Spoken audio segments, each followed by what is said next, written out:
नगरसेवकांना गिरीश महाजन यांचा थेट राजकीय सल्ला। गिरीश महाजन यांच्या हस्ते नाशिक महापालिकेच्या नवनिर्वाचित नगरसेवकांचा सत्कार सोहळा पार पडला।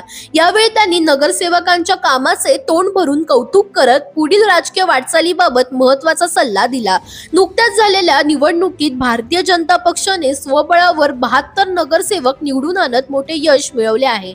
महायुतीचे 100हून अधिक उमेदवार विजयी झाले। महाजन म्हणाले, शहरातील 13 लाख मतदारांनी तुम्हाला निवडून दिला आहे, त्यामुळे शहराच्या विकासाची आणि समस्यांच्या निराकरणाची मोठी जबाबदारी तुमच्यावर आहे। सध्याच्या राजकारणावर भाष्य करताना त्यांनी म्हटलं, आजच्या काळात आमदार खासदार होणं तुलनेनं सोपं आहे, पण नगरसेवक होणं सर्वात कठीण आहे, कारण निवडणूक जितकी स्थानिक पातळीवर जाते तितकी ती अवघड होत जाते। आगामी सिंहस्थ कुंभमेळ्याच्या पार्श्वभूमीवर नगरसेवकांनी नियोजनबद्ध काम करण्याच्या सूचना देत त्यांनी म्हटलं, चांगलं काम करा आणि पुढे आमदार व्हा। यावेळी हिमगौरी अडके, उपमहापौर विलास शिंदे, स्थायी समिती सभापती मच्छिंद्र सानप आदी पदाधिकारी उपस्थित होते। नगरसेवकांनी आपल्या प्रभागातील शाळांचा दर्जा सुधारण्यावर विशेष लक्ष द्यावे असे आवाहनही करण्यात आले।